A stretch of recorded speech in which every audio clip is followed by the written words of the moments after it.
Magandang umaga po sa lahat. Ayan, tayo nagbabalik dito sa ating munting channel para mag-discuss ulit ng another coins kung magkano na ang kanyang mga presyo sa ating mga online selling. Ayan.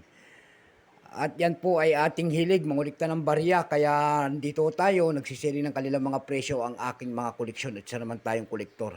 Magandang umaga po dyan sa mga numismatis po. May pag-usapan tayong barya ito guys. Ang pag-uusapan natin barya, pera po ng Brazil. Ayan, 10 centavos. Ayan. Pera po ng Brazil. Ayan. Sasalang natin siya kung magkano lang kanya mga presyo sa ating mga platform, online selling bintahan ng mga coins. Ayan. Kung magkano na ang kanyang halaga. Pero bago yan, ayan, magpapasalamat lamang tayo sa lahat ng aking mga subscriber dyan. Maraming salamat po sa lahat ng aking mga subscriber. Thank you so much sa inyong lahat. Ayan, at magandang umaga po. Ayan, God bless po sa inyong lahat. Maraming salamat po sa lahat na sumusuporta dito sa ating munting channel. Thank you so much sa inyong lahat. Mabuhay po kayo and God bless. Magandang umaga po. Yun naman po hindi pa po nakapag-subscribe dito sa aking munting channel. Anyayaan ko lang sana kahit malaking bagay na po ang inyong magagawa. Sana, ayan, kung gusto nyo ang ganito mga topic po, pakipindot naman po ang ating subscribe button, like and share para ma-update ko kayo sa mga latest ko pang gagawin mga video po. Ang pag-uusapan nga natin ngayon, nandiyan po sa ating harapan, ang pera po ng Brazil, 10 centavos po. Ayan. Pero bago yan, tignan muna natin ang kanyang presyo at kilalanin mo muna natin siya. Issue po nito ay Brazil. Ayan. Period po, federative. Ayan. Federative. Ayan. Nabubulol na. Republic of Brazil, 1967 up to date po.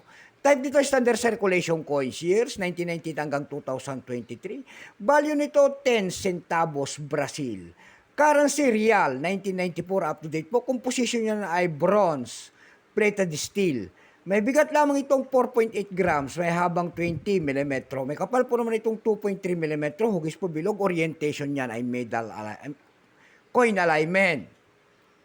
Number NDAS253, reference number KM-649. Ito pong year 2013 na ito sa kanila, ito po ay 23%. Kung ilang piraso naman ang ginawa sa barya na ito ng Brazil, ito po ay 610,176,000 piraso po. May price na rin po yan doon sa ating numista. Binigyan na po ng presyo ng ating mga kolektor.